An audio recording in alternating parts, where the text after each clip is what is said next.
back on Chicano Tube. You already know who it is. It's your boy, Chicano Mike.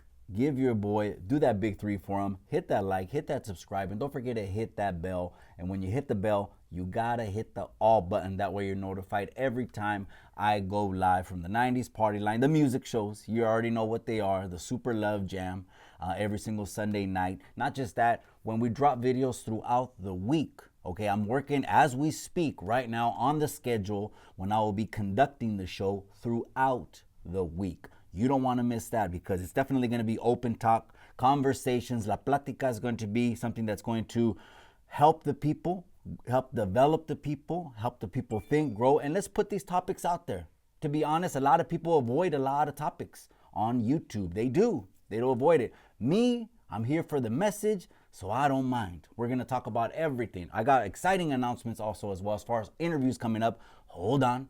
I don't want to hint to anything yet. Let's go ahead and just let it manifest, okay? We don't got to announce the path before we get to the success. Let's get to the success first, and then we'll, in hindsight, talk about the path, right? Anyways, gracias to all the day oneers and to the members only as well. You know who you are, the backbone of the Pinche Canal. If you didn't know what the members only is, I got a lot of IG requests and questions about this and that and stuff that's more like, let's just say 90s. Let's call them all 90s stories, okay?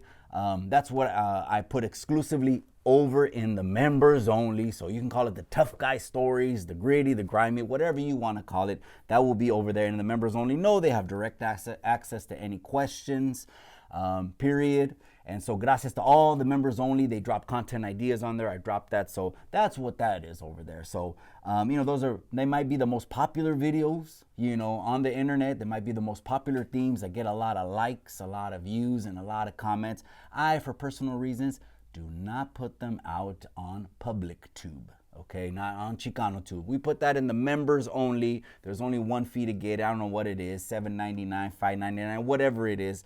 I just dropped 2 videos today in the members only and had some great conversations. Some people were giving me feedback, and so it is what it is. Gracias for you guys. So formalities are all done. Let's go ahead and get into what the title of this video is about. There's a big harassment case happening right here in Monterey County. Actually, to get a little bit more specific, it's happening at the Monterey Courthouse. This is all public record. Now, I'm not going to go ahead and get into all the details and all the intricacies. Why? Because I know the plaintiff. The plaintiff actually is an amigo. The plaintiff is a mutual acquaintance. And so he contacted me, of course, and I apologize. I got back to him so long. It's just my phone. Sometimes it just blows up like AT&T Central, and that's just not one phone line. That's multiple phone lines, right?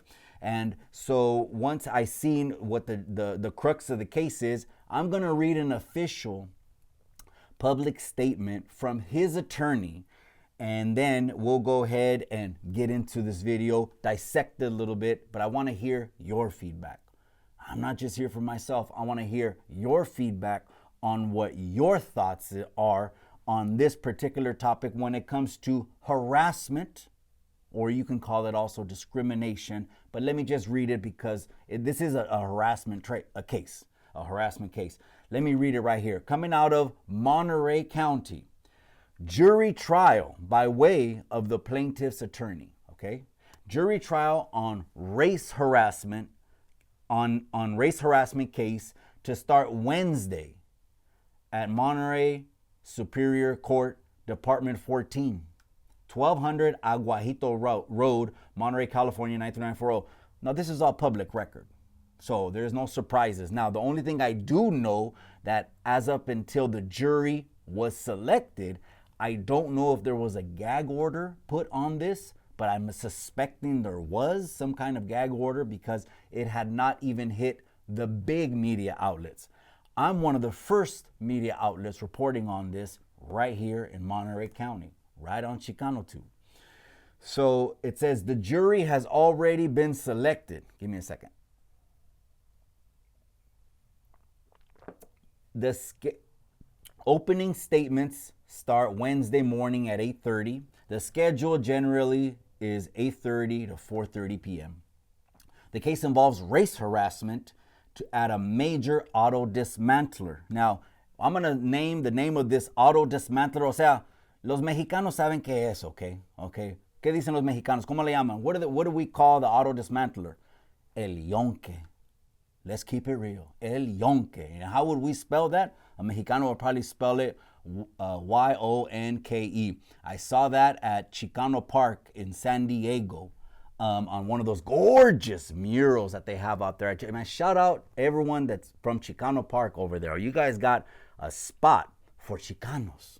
Shout out to you guys, right? That's the 619. Shout out to you guys.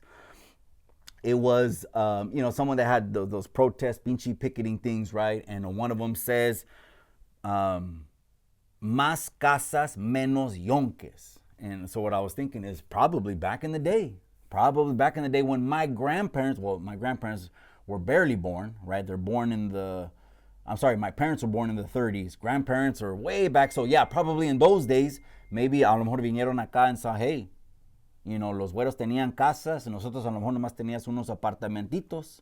Maybe, I'm talking about history, And on top of that, it just seemed like a lo mejor nomás querían que la raza hacía el trabajo que otros no quieren hacer. Maybe they wanted, Mexicanos to do work that no one else wanted to work. I don't know. I'm not saying I researched this, but I'm thinking, why does the guy have a picket sign that says more houses and less junkyards? I don't know. But anyways, that was a side note. Yonke. It's this one for everyone in Salinas, Monterey County. You know this one. Pick and pull, okay? And, okay, so the case involves race harassment at a major auto dismantler, Pick and Pull and Schnitzer Steel, with locations in Salinas, Moss Landing, and elsewhere. That's just the parent company. That's the name of the corporation. O sea, on business levels, right? That's the name of the corporation. Overall, they have multiple locations. Within that structure or the businesses, they're all called different names, but that's just the label on the can. That's really all it is. There's an entity behind everything, believe me, and the entity is, like it said right there, Schnitzel Steel with locations, Schnitzer Steel with locations, Salinas, Moss Landing, and elsewhere. The plaintiff alleges he was subjected to the following terminology. Okay, I want you to hear this. And comment below, por favor. If you've ever heard this, what would you do if you heard this? Say, ahí estás en el pinche break room, y ahí está el patrón, y él dice estas palabras. Plain sight, why? Because el patrón. Él es el patrón, or some of us know him as the mayordomo, okay? And what I said, let me interpret. Is what if you were in a break room and someone said this specifically, it's a shot, it's like, ooh, you heard someone say something derogatory, straight to it. So the plaintiff alleges he was subjected to the following terminology: wetback, paisa, bean, and where his supervisor would conduct Nazi salutes and march around as if he was in a Nazi march. The court is in session hearing testimony the following dates: 6:28 the morning. That's probably going to be either I dropped this video today, which is 6:28, which means it happened this morning. 6:29 is the next court date. 7:05, 7:06, 7:11, and 7:12. Attached is a picture of an employee mocking Mexican culture. It is anticipated to be used as evidence, et al. Okay, that means that's the attorney's statement. And I actually saw the attorney do not a little short YouTube video generalizing. He probably has a YouTube channel. But again, not putting any names or the intricacies of what we discuss. But this is a discrimination case. It's a harassment case. It's big. It's happening. So this is a topic I want to present to the people.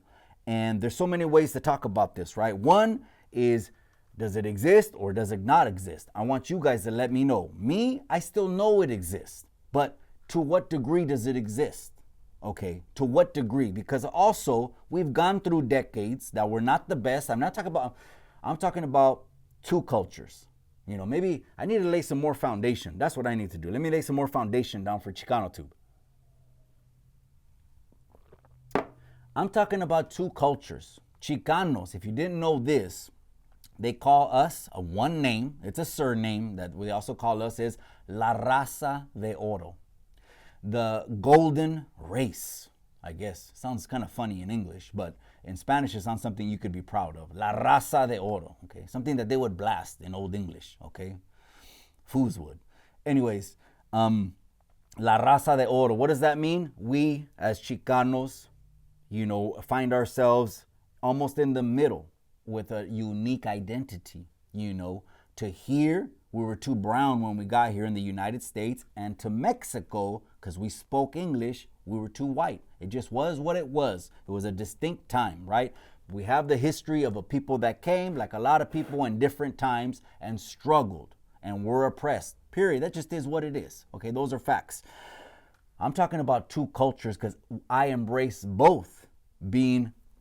We've talked about this before, people get ruffled feathers and they want to get upset, but I'm going to lay some foundations down on Chicano Tube that you can comment below. Maybe you're misunderstanding me.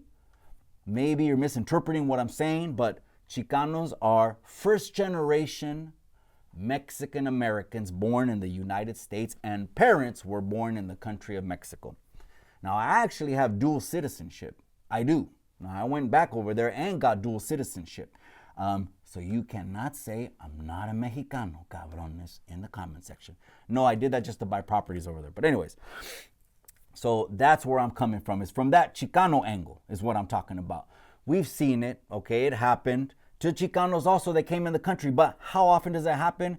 Don't get it twisted. Because if you just look at social media and videos out there, they will gaslight this thing like these kind of instances right here are happening on every street corner, and they are not. I believe these are just isolated cases. Este güey se pasó. Okay, este güey se pasó de verga. Now, I can see a güero. I got to keep it real. I can see a güero having a construction crew or just a crew, and most of them Mexicanos, because, I mean, come on, we're in California. I mean, there's not going to be Mexicanos here. There's going to be Chicanos, Mexicanos. It's California, okay? And so having a crew and BSing, I could also see him BSing with them, but to the point of being offensive, I can only see passive, Mexicanos not wanting to stir shit up because why? Because that's their paycheck and that's what they take home. And that's what they're going to have to provide for the family, for the roof over the head, food on the table, and clothes on their back. So I can also see him pirateándose, and I could also see the people tolerating it because a lot of Mexicanos, let's just keep it real. Let's just keep it 1,000 wow. A lot of Mexicanos don't speak up. We don't speak up. We don't speak our mind. We go with la onda and don't want to stir anything up.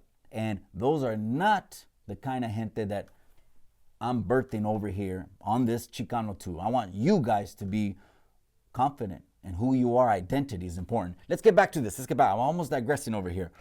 Does it exist? Yes, but how often? Not that much. It does exist though. It does exist. Now, if you just follow IG pages or social media pages that just talk about these constant things, think about the agenda behind that. Because there is an agenda also, just to let you know, we're speaking real. It's Chicano too. We're talking about real shit here. No joke. There's an agenda to divide constantly. It's not a in-season, out-season agenda to divide. It's a constant, permanent agenda by the powers that be. Because if you can divide a people, what can you do? You can control a people. And so there's also that agenda that I know is heavily being put out there, especially on social media, because you can see it. Every single story is a street vendor getting his cart knocked down. Every single story has to be a street vendor. Just want you to think a little bit. Before we say these kind of things are happening that far often. And if we just believe everything we see on the internet, then we'll go with the wind, believing everything, getting pumped up for everything. And now I believe the media is not even the media no more. It's actually just an agenda that they're pushing on you. So it's like the word, right? I'll end it with this. The word television. What does that mean? Pues dice, someone is telling a vision to you. Do you buy it? You could buy it, or you could be like me. And you could be objective and think about the shit and be like, well, I'm not just gonna buy, the first thing, that gets offered to me. I'm gonna shop around, do my comparison, do my research, and then come back and make the best educated decision. So this case is happening, and I wanted to go ahead and bring a little bit of spotlight to it because I think it's a local topic that is going to be talked about as soon as this jury starts here in the community. But I'm one of the first outlets that's talking about it. Comment below your thoughts on anything that I said. Please hit that like button one time and hit that subscribe. Many more episodes coming through. But remember what I always say, in the end, all you got is the memories.